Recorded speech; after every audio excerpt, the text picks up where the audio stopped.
Ready?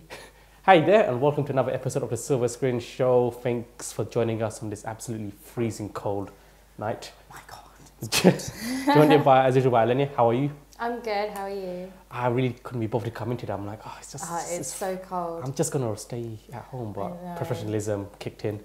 At least it did for someone. Unlike someone who's missed out again. You know, I even watched Shape of Water this week, and I was like, yeah, I'm gonna talk to Mo about it. He's now Wasteman Mo, by the way. And he has Once again. Yep, second time in a row. Like 1 hour left. He's like, oh, I can't make it. I'm like, thanks for telling us on the train, man. So this is gonna be happening for the next half an hour. Yep. Just so you know. So that ran out of the way. Let's just get cracking. So first up, we've got quite a few films today. We got When We First Met, Netflix, Padmavat, a Bollywood movie. Whoa! So first time I've ever read one of those, and Black Panther. But we'll leave that one till the end because that's the big one. Yeah, that's the one that we're going to run on for. Exactly. For a while. Right. So let's kick off with When We First Met. I don't really know much about this. I'm going to throw it all over to you. So what's it about? Well, it's a Netflix original, so you know they're pumping these out like no one's business right now. They don't seem to be the best right now. But. Yeah, I mean it hasn't actually got great reviews. It's got about 36% on Rotten Tomatoes, but the story is great start to the review. Great start. Classic boy meets girl, boy misses his chance with girl, girl ends up marrying some other guy. Damn it! So boy decides to go back in time and change what happened between him and the girl. That's a great use of a time machine, to be honest. You know, I mean, it's the most useless way of using a time machine. It's opportunity to go back in time. What should I do? That one time I didn't. I was like, oh, yeah. So, but like they meet at like a party, yep. and then I think he thinks he left it too long. So when he finally goes in for the kiss, she gives him a hug. Ooh, I know, and then he gets like really drunk at the like engagement party, and then ends up the photo booth that they had on the first night that they met. He goes in there. Turns out it's a time travel machine. So it's not a hot tub this time. It's no, it's not a hot tub, and it's got a very much you know, like the Zoltan thing and Big. It's the very much a similar design to that. It's got Adam Devine from Pitch Perfect, and I think like The Office. Yeah, I was going to ask, yeah. So who's in it? Who's in it? So so Adam Devine, he was great as Bumper in Pitch Perfect. He's in Office. I think he's in like an American show. Okay, doesn't ring a bell to me, but carry on. And Alexandra Daddario, she was in Summer in Baywatch. Yep. And Robbie Amell is the other male interest. He was in like The Duff, and he is also in The Flash, the TV series. Like not huge people, but they all play their characters very well. Doesn't seem like it's going to be a big budget movie anyway. It's not. So. I mean, he keeps going back. He goes back multiple times. He tries. Okay. He tries to use his previous knowledge to try and get. Is it like is it Happy Death Day? Like they repeat the same scenario. It's a little bit like that actually. So yeah, you see the same meet several times. Yeah. Okay. And he tries to use his previous knowledge of her to try and get with her, and then they're like, Definitely. "Oh my God, he's a stalker!" Oh, beat the hell out of him with a plant pot, and then in the next one, he's like moves the plant pot away because he knows that that's not good, and he tries all these different things, and finally comes to the conclusion, you know what? I wasn't meant to be with her, and it's only took a few times. It took several attempts, and it's one of those things where I was thinking, you know, I'm not a massive fan of the whole like rom-com genre. I'm not a fan of the rom-com thing. I'm also not a fan of the like deeper meanings to films sometimes. Okay. But the thing that I got from this was no matter what you think, no matter what you try and do to change it, fate, God, universe, whatever you believe in, Destiny. It gets it right the first time, and you should just go with it. You should take the punches because ultimately it will work out for you, and it does work out in the end. Time machine notwithstanding. So, yeah. So if you get a time machine, don't be tempted to use it for your own game. So what's not to like about it? I mean, because it's at 36%. I wouldn't say it's the perfect. No, I mean it's not a fantastic film. It's not big, like you say. It's not big budget. It's just it's one of those Netflix things where like they've been giving an idea and go, yep, green light. Yeah. And it's just silly. Fair enough. It's not that it's got bad performances. Yeah, it's not that it's a bad storyline. It's just a guy goes back in time to try and get with a girl. So it's really simple. It's basic as hell. It's ATB, so I mean. Yeah, it's got some good gags in it. I'm assuming it's just not anything too original, hence why. You know what? It's easy watching. Like I watched it. I think it was like last weekend or. and I was just feeling a bit ill, and I was like, oh, what am I going to watch? I've watched too much Friends on Netflix already. Netflix are churning out the movies now, so there's quite a lot on it now. There's a lot. So yeah.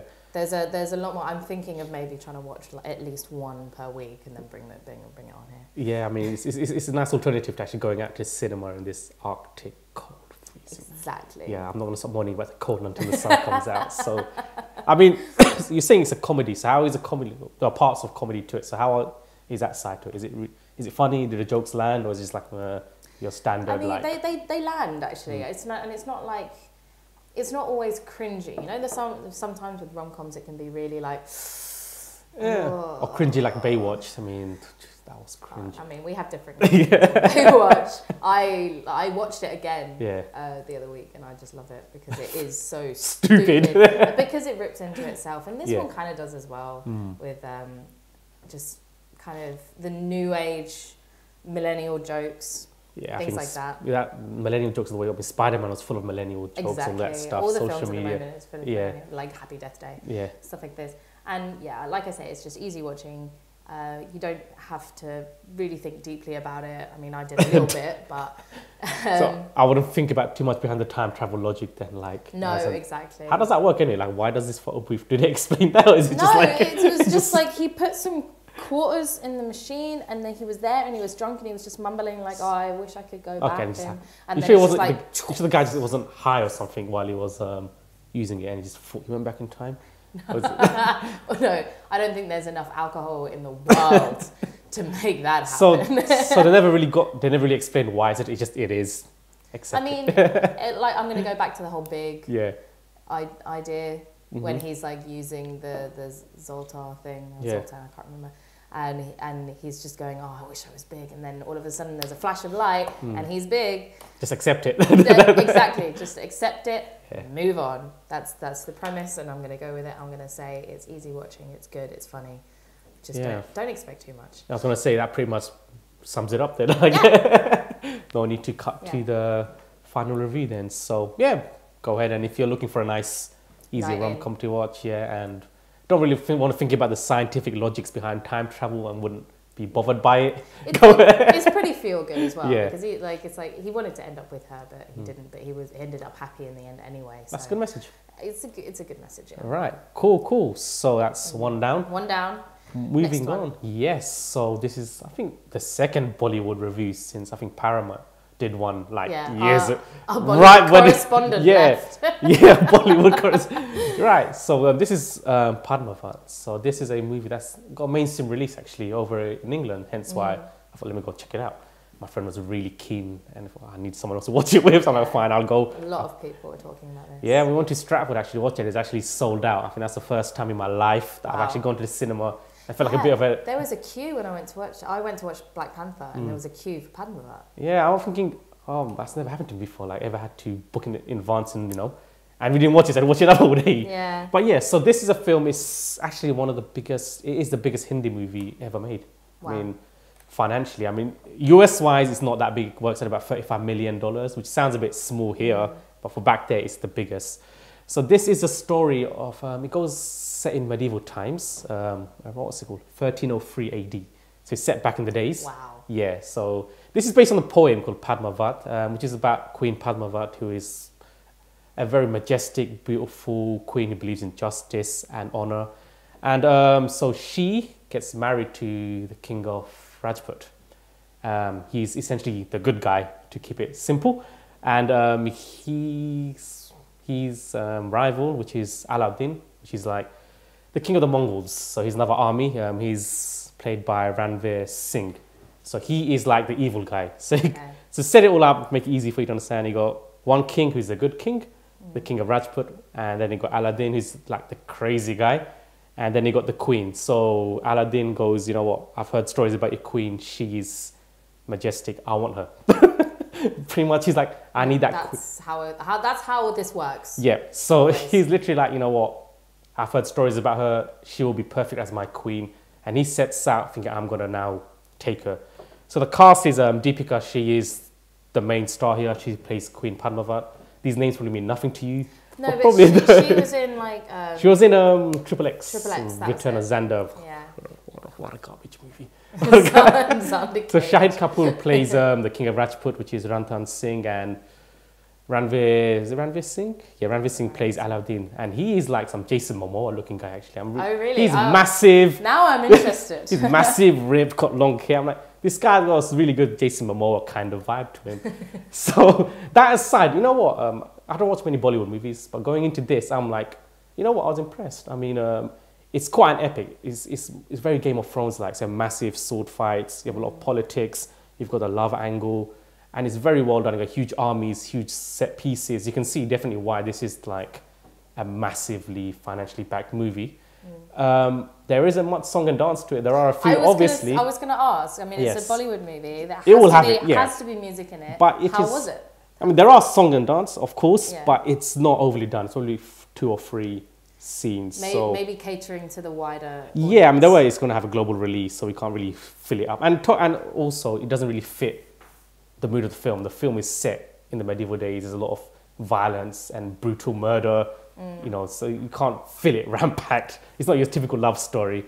Yeah. I loved Ranveer Singh as Aladdin. He is a jerk in this movie, but he does it in such a good way. Such an arrogant guy. You hate him. But at the same time, you're like, you know what? He is such a good warrior. Like, at the end of the day, he's a warrior king, isn't he? So yeah. he's ruthless and you hate him, but at the same time, he pretty much carries the movie. I mean, Shahid Kapoor he's the good guy, and he actually does really well. You know what? I'm rooting for this guy. Hopefully he does win in the end, but he's just too nice. Is he kind of eclipsed by? Yeah, because he's very cookie cutter. You get me? Like, he plays by the law. He goes honor. Like, that's all fair, but the other guy just so much more fun. Okay. And every scene he's in, you're like, you know what? I want to see what this guy gets up because he's mental.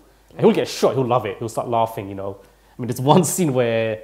So they set out siege outside the palace, and you know what, until you come out and confront me, we're just gonna sit out here. And then they shoot arrows at him, like in the middle of the night, and he's just sleeping, like, you know what, shoot arrows at me, waking me up in the morning. So it's just mental like that. So I mean, go on to bad things about it. Bad things. I mean, this is gonna be probably running through in Bollywood movie. It's just too long. It's 2 hours 40 or something like that. I'm like, what? Oh. I mean, it does really drag on. The pacing is really bad. And that's the one thing I can say. The storyline's really good, actually. Kept me engaged because you got the whole dynamic, you know, evil guy, bad guy, like, I want your wife. He's like, no, you can't have my wife. He sounds a bit petty, but he's so determined to see this queen.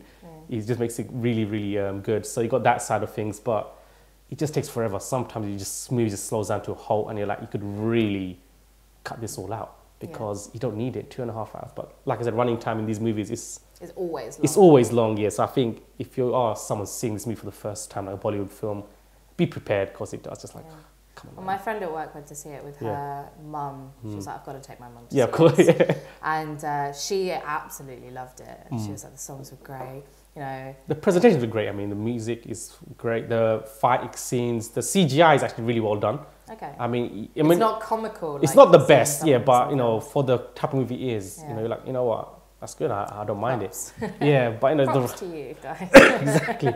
I mean, the runtime is a bit of a headache, and I also think another thing that I didn't know was like the queen. So she's at the beginning of the movie. She's like in the forest, like shooting arrows and stuff. Yeah. So she's like a kind of like a warrior. Yeah, she's not just the queen who's going to be out. She's got a bit of feistiness to her, a bit of action, but they never really show any of that later on in the movie. So once all the action kicks in, all the murder, the death, she's still like, she's brave. Like, she's got her own way of being savvy. Like, she knows she got smarts. She does put herself in danger, but I thought maybe they'll tease a bit of her action because, you know, they show her using a bow and stuff. So it's like, okay, maybe she might get involved. Nope, she stays a bit behind the scenes, but that's just something. What's your roundup of it then? My roundup is dazzling, but just too long.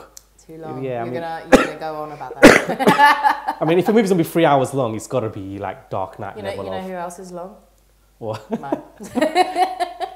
Wasteman Mo, man.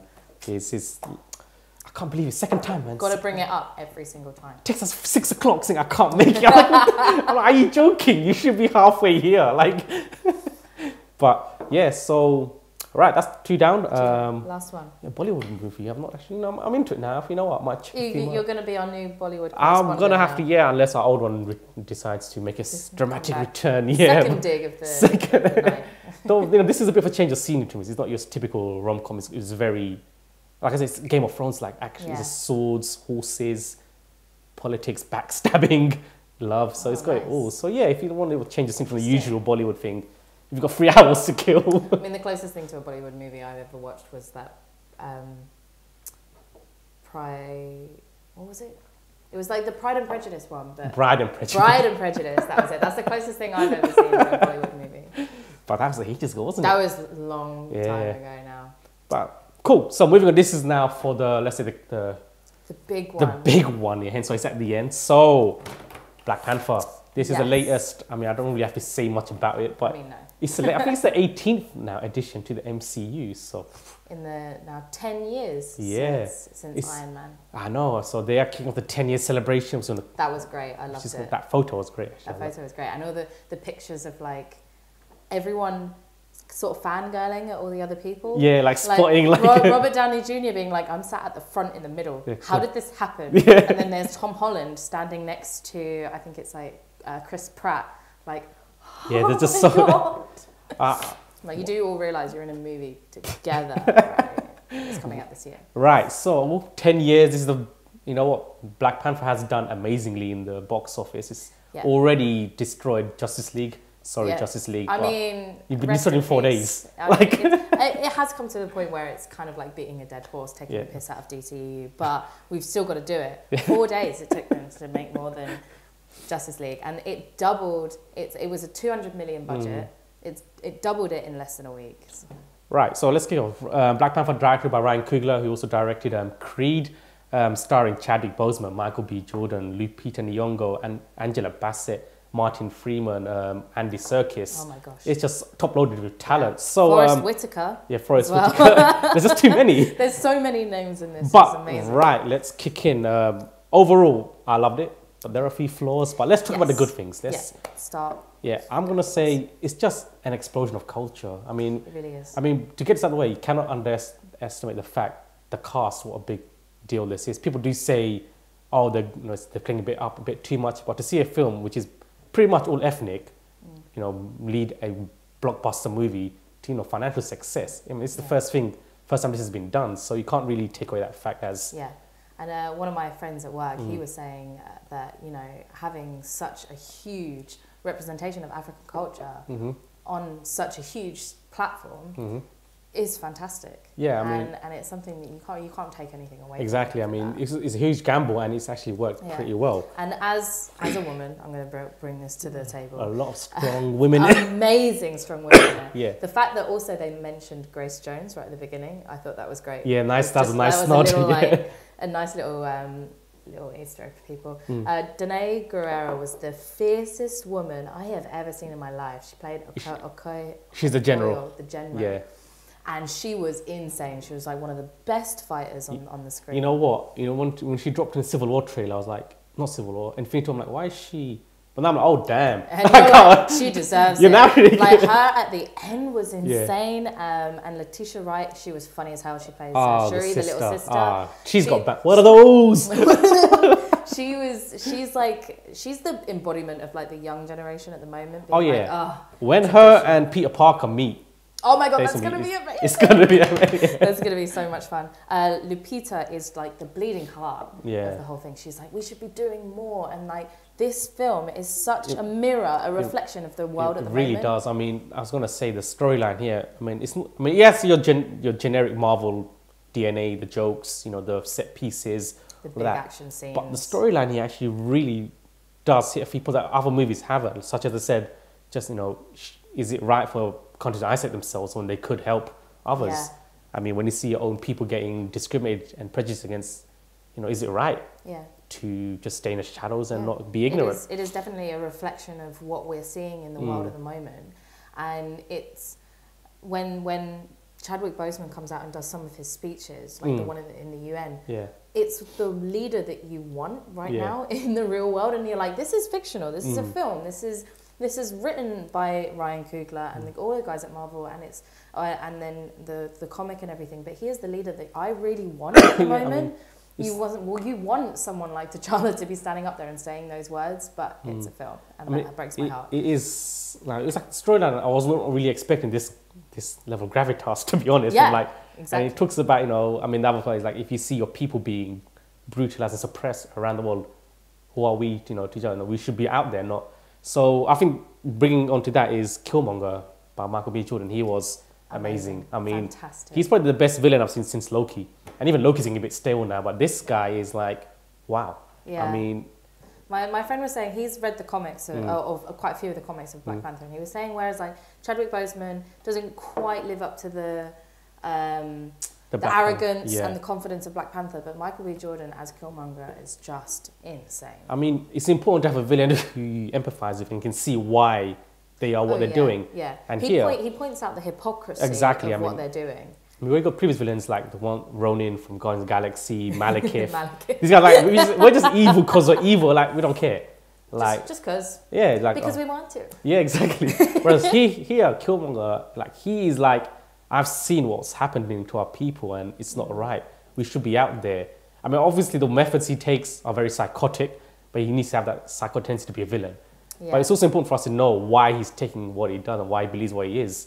Right or wrong, at least we can see where he's coming from rather than just being, I just want to be king of Wakanda for no reason. But he wants to be king of Wakanda for a reason. Because he thinks, but then, it's funny because he points out the hypocrisy of their beliefs and how, they're like, Africans have been shipped all over the world and discriminated and hated and killed and murdered, and he's saying, that was bad, therefore we should go out and we should kill and we should murder people. So he misses the hypocrisy in his own actions. Hence why, he's got to have that flaw in him anyway to be a psychotic villain. Well, yeah, exactly. Yeah. That's what makes him so psychotic. I mean, there was a plot twist in there, which I don't reveal, which explains why he's connected into it, which I think was a bit, I didn't really like that. I think it's a bit rushed or just a bit out of nowhere. Okay, yeah. You know what twist I'm talking about, the one that shows why he's connected to everything with the royal family. I'm like, this is a bit, that could have been a bit done a bit better. But nothing like it's just it's one of those necessary just to move it along twists. But I think the best thing about this movie was the cast. They were the best. Daniel Kaluuya, can't forget him. Yeah, exactly. He won a BAFTA this week as well. And the guy who plays M'Baka, the mountain tribe leader. Winston Duke. Oh my god, he's hilarious as well. He was so funny. Like, we're gonna eat your children. No, we're not. We're vegetarian. It's just like, the way he says it. It's like the way he says it. No. Like the cast, I mean, carries it. I mean, there's talent.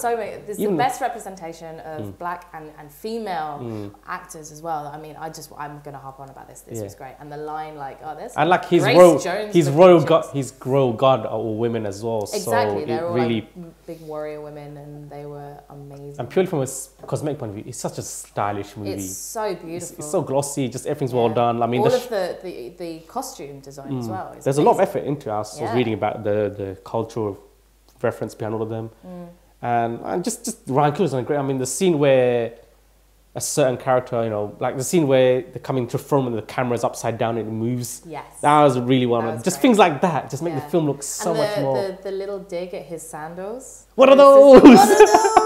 And then he's like, they love tradition. Yeah, I'm a dad now. It's just like. And it's good because it is that reminder, like the younger generation does come in and they do try and keep the culture alive and the traditions alive. Yeah. And then someone comes in and goes, nope, all of it dead. And also, the fight scenes I thought were very, very good. They actually learn... The Korea set piece is great. I love the Korea. Yeah, they actually learn a lot of different styles of martial arts. They used... It's like in what fights? Like, is this in general? Like, you mean the fight? In general, for the film, the cast learned a variety of martial arts. They learned Danbei boxing, Senegalese wrestling, Zulu stick fighting, Muay Thai, and Salat, which is native to Malaysia, Singapore, that's the raid. Don't worry, I'm aware of that. Yeah. So they learn like a combination of all of those to do all of the fight scenes and stuff. And the big fight scene at the end with the two armies is fantastic. And the rhino. She just oh my God, that was the strongest part of the movie. And she's like, bam. Yeah, you ain't going past me. Yeah, I think definitely. I mean, she was my favorite. And the fact Infinity War looks like it's gonna be set most in Wakanda as well. Yeah. It's just sets everything up. This film is perfect for the run up to. Yeah. It's just got me even more hyped now. Yeah. If it was even possible to like. I mean, and we do have to mention Andy Serkis and Martin Freeman. They did good too. Yeah, I mean, Martin Freeman got a lot more time than I thought. But I didn't expect that. But with Andy Serkis, it does bring me on to one of the downsides of the movie. It's not the perfect movie, to be honest. Okay, so yeah, we're gonna go into. Yeah, we're not taking anything away from the impact. But there are, but there are points that we need to get out. We'll try and keep as spoiler free as possible. But Andy Serkis was very much underused here. Yes. He's maniacal. And I would love to see a lot more of him. But have you seen the meme where it's like Martin Freeman and Andy Serkis having a face-off in the film? Yeah. And then what Lord of the Rings fans see, and it's Bilbo and Gollum. So I was like, yes. I would love to see a lot more of him because he was amazing as well. He's fantastic. But his kind of character does get his arc done. So because his character was in since Age of Ultron, I think. Yeah. So he's got a nice arc, and they kind of follow through with that. So you kind of see. Yeah. But he was a necessary evil to bring Daniel Kaluuya's character a bit more into. It's just I would love to see a lot more because it was just so great. Another thing, the CGI is very noticeably a bit okay. I can see. It's not the best. I mean, for 200 million, you can see that. Yeah, there is a lot of it, and like the scenes where he's coming out the water and sees the mountain, you can just see there's duplicate people onto it and stuff. And it's like, I mean, obviously for the budget, but he's not small. Ships are cool though. Yeah, and like the final fight scene is very underwhelming. I agreed with that, but that comes into my bad point. My main bad point about it is the pacing, where like I like a bit of variation. I like something hard hitting, and then I want a respite. I want something really emotional, and then something a bit pulled back, and then a big hard hitting end scene. But you didn't have that. You had everything happening all up here. I think where they could have really improved the movie is when Killmonger and Black Panther they meet, like in Wakanda. They could have really drawn that a bit more to build up a bit more tension. Exactly. Because he literally comes in, he does his thing, then they move on to the next part of the story. Where it kind of like I wanted to boil on a bit, bubble on, you know. Because the first part of the movie could have been trimmed a lot more, like the whole Korea side detour. It was fun. It was fun. But they could have cut like 10 minutes out of that and use that to build up the hatred between the two. Because they could have made that fight scene a bit shorter, and that would have made the impact of the later scenes a bit to be honest, I prefer their first battle on the waterfall than compared to the final one they have, which is just CGI generic. It's in the dark, there's punching. It's like what's. And then like the sister trying to get involved with the like. That was cool. They were cool, and it was good that she was getting involved. But it was kind of. It should be between like the two leading. What do I have? I was really disappointed by the fact Black Panther does really seem like a supporting character in his own movie. Because really in Civil War, he's just a badass. He's just like, my name's Clint, I don't care, bang. He's just like taking note. I'm here because this guy killed my father. Yeah, he's like, he's so powerful in that film. And he's just driven. He's just like. He's pulled back a little bit. Very, because he gets his ass kicked a lot. And this is straight after Civil War, so it's not like there's been a bit of time. Yeah, this is the exact same guy. This is literally the same guy was just driven by rage. I can understand the rage and anger side is not there. But he's still very much like Killmonger is so much more interesting in this movie than Black Panther. And I kind of feel he does get reduced to the butt of the joke a few times. I'm kind of like, come on, man, this is the same guy who was just kicking ass in the last movie, literally a day or two ago, and now he's just been reduced to comic relief at most of the scenes. Which I felt actually it was over too quickly when it finished. I was like, oh, is that it? And then everyone left, and I was like, wait, where are you going? Noobs. It was funny because everyone who was sat in the middle of the cinema were the people who knew. Yeah. And all the people sat on the edges. The second end credit scene is worth the wait. So yes, definitely. If you haven't seen it yet, wait until all the way through the end of the credits. It's definitely worth it. The second one's really great. But yeah, my main thing is just I wish that there was a bit of a respite, a bit of a false sense of security, a little bit of a relax, and then pow with the end scene. I think like my takeaway from Black Panther is the fact his character was such a different kind from the usual like typecast Marvel hero. So his introduction to Civil War was just a fresh breath of fresh air, and to see him they kind of reverted it slowly back to like Star-Lord kind of gimmicky, bantery kind of character. Like I thought. Well, that's how I felt about Thor. Yeah, I mean, but Thor's change was there for a while though. Like he I guess it was. Whereas this is literally a character from like literally like a few days ago, who was just like just tearing down, chasing Bucky on the road, like saying, I'm going to beat you up because I hate you. Whereas now he's just like, oh, you know, people cussing my shoes. I mean, it was nice, I'm not dead, but it's kind of like a bit of a change from who he really was in the other film.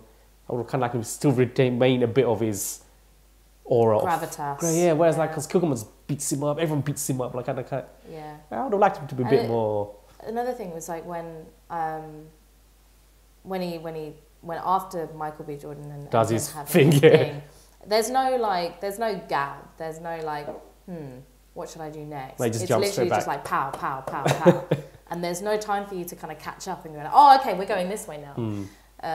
Yeah, I just think it was way too quick. Yeah, I think overall it's a great film, but there are a few tweaks that I would have done to make it better. Because I mean, if I compare it to the last film, Thor Ragnarok, I think Thor just about edges it out just because of its consistency. And I think just the characters are just, I mean, like Thor he's center of that movie, whereas here, T'Chaka, he's a bit of a support. Yeah, the other characters are bouncing off him really strongly, to be honest. I mean, his sister's amazing, they're all bouncing off him, rather than him being that. He seems more of like I said. Yeah, he's like bouncing between them. You've got like Denai, who's like this really powerful general, and then you've got his sister, who's like cute and quirky and funny, and then you've got Killmonger, who's this insane, like anti-character. Yeah. And he just seems a bit, he's overshadowed. He really is, Hopefully, you know, he comes back in Infinity War a bit more like he was in Civil War.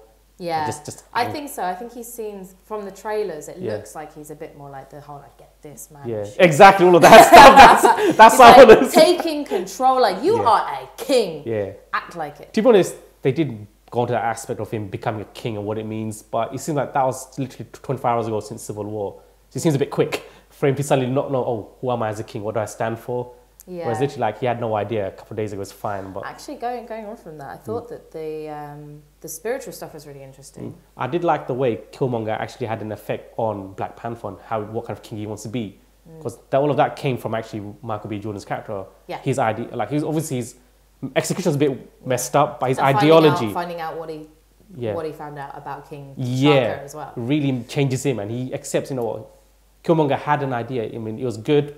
The way he wanted to do it was wrong. Yeah. But we shouldn't be how we were. We should evolve, and I think the world has evolved. Yeah, we should evolve too. But so I really liked that when he first went into that sort of other plane, and all the other Black Panthers were Black Panthers. In the tree. I thought very like Lion King, like when Simba sees Mufasa, like so much like Lion King. So good. But right, so let's wrap this up. I will say the Black Panther roars. Pretty cheesy, but it does roar. It's a great film, bar a few things, but just for the cast alone, the action, the style, the Marvel bants, and the way it connects into the huge battle coming up soon, it just hypes up even more. Yeah, I think I'm gonna go with an actual score for the first time in ages. Do we ever do scores? I'm just gonna go a solid 8.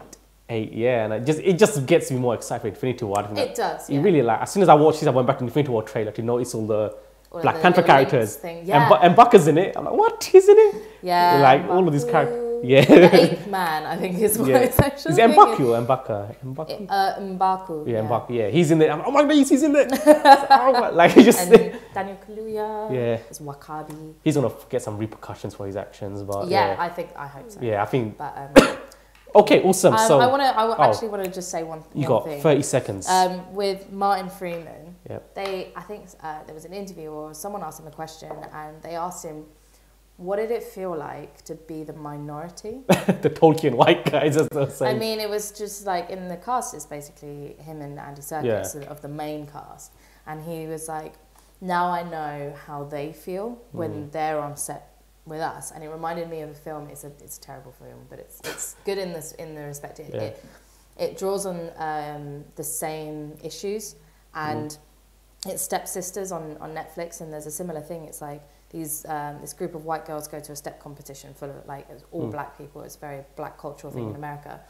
And she says, you feel out of place. You feel like they're judging you before you've had a chance to express yourself. That is how they feel every single day. And it's just stuff like this coming out now more, and I think it's having a positive effect on people. Yeah, the cultural significance of this movie cannot be understated. Exactly. But fantastic. And it's also backed up, and it's a great film. So Exactly. it's not just a like, political statement. We're gonna release a really terrible film, but because it's got black people in it, we're gonna make a killing. They've really backed themselves up. Yeah, great way to start the 10th year celebrations as well. So yes, exactly. Ant-Man's coming out soon as well. So Ant-Man and the Wasp. Yeah. Yes. Right, awesome. So I think we've dragged on a bit. We've dragged on. I mean, that's why we kept this one last, because we knew we were going to go on a lot more. Exactly. But I hope you guys enjoyed the show, and I'll see you next week. Take care. Bye.